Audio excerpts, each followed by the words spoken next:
Доброго ранку, 9 година. Новини на АТР. П'ятниця, 29 грудня, 1401 день анексії Криму. Мене звати Маргарита Потапова. Головні події цього ранку прямо зараз.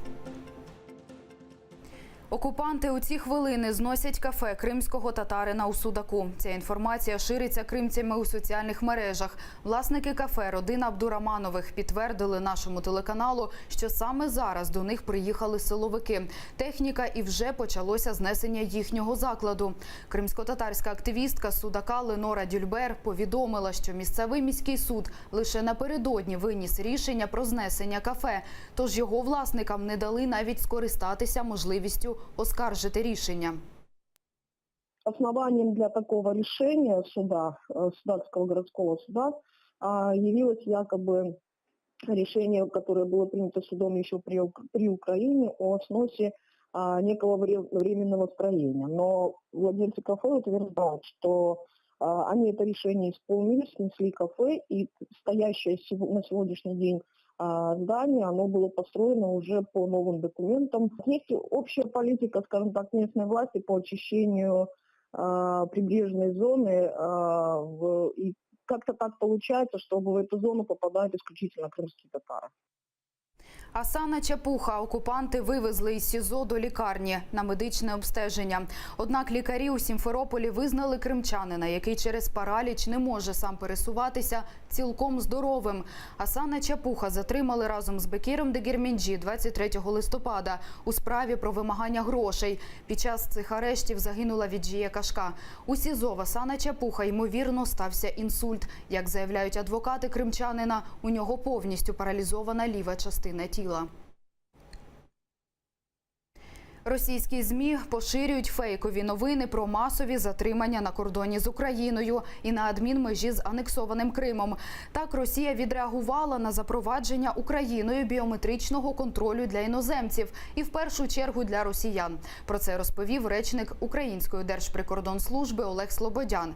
Біометричний контроль на кордоні з Росією та адмінмежі з окупованим Кримом Україна запустила в тестовому режимі 2 дні тому. А вже з 1 січня він запрацює наповну. Росіянам та громадянам ще 70 держав доведеться тепер при в'їзді в Україну здавати відбитки пальців.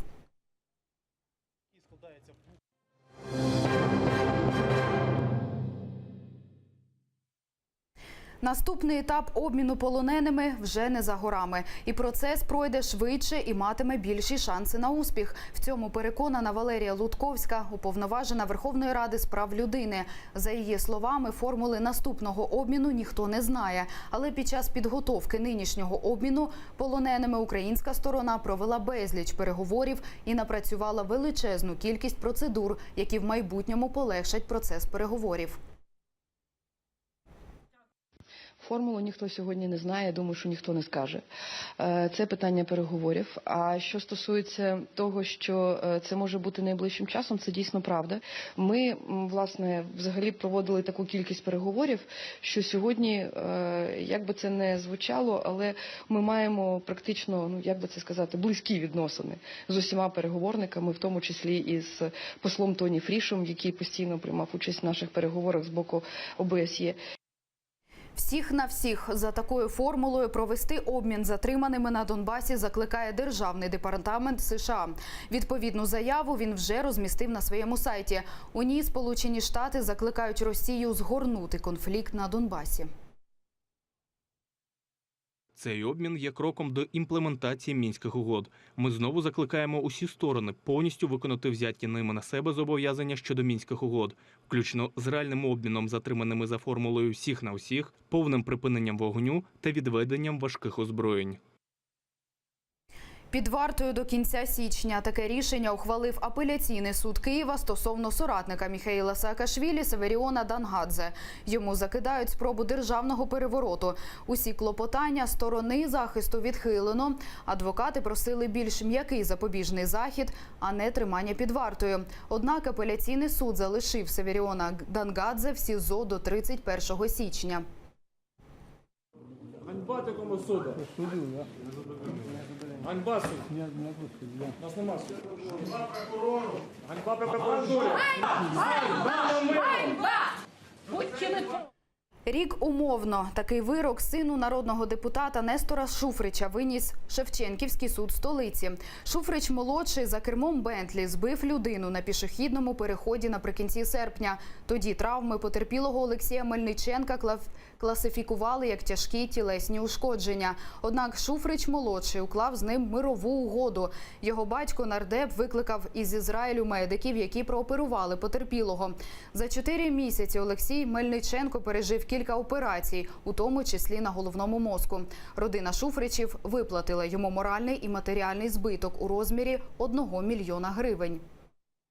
Ця трагедія не залишиться необдуманою. Я як зміг скільки зробив висновків і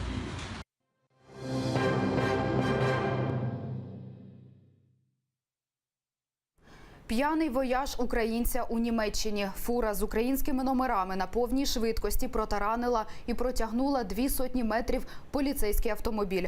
Загинула 23-річна жінка-офіцер, яка була всередині, ще 2 її колег серйозно травмовані.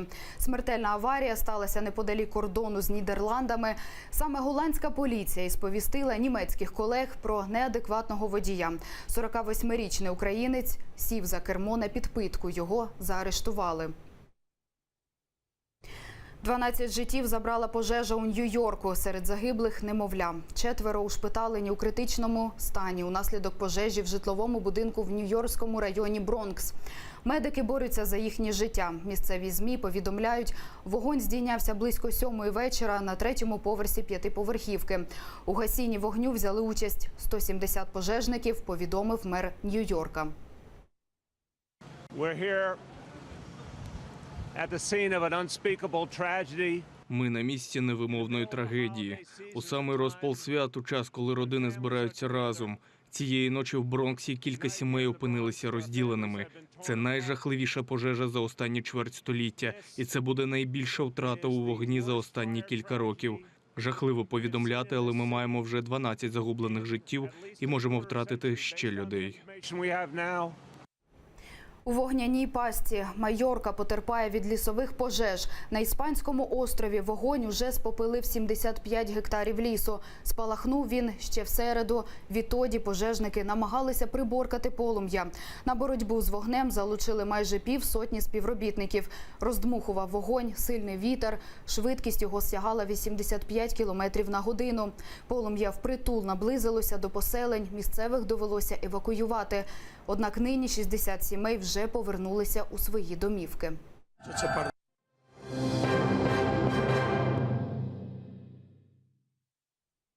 Масштабні російські маневри в анексованому Криму. У Севастополі понад 4 десятків кораблів Чорноморського флоту навчаються прийомам протидиверсійної діяльності та протиповітряної оборони. А ще вони разом відпрацюють підготовку до дальнього походу із застосуванням озброєння.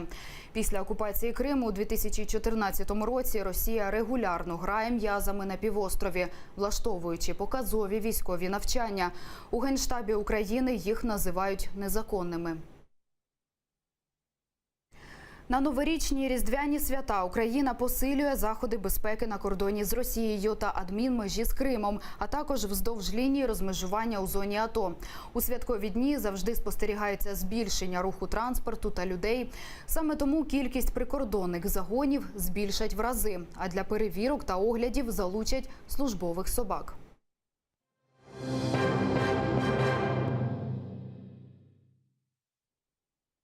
Кремль лютує через українського кота-націоналіста. У будівлі МЗС України оселився чотирилапий на прізвисько «Амбасадор». Кіт сам прийшов до міністерства напередодні Дня дипломатії. Тож не дивно, що працівники відомства охрестили його послом і взяли на роботу. Політичний директор МЗС у соцмережах пожартував, що «Амбасадор» на міжнародній арені буде захищати Україну від русощурів та сприяти виходу українського молока на світові ринки. Жарт не оцінили в Кремлі. Представник МЗС Росії Марія Захарова назвала це, цитую, «безглуздим націоналізмом».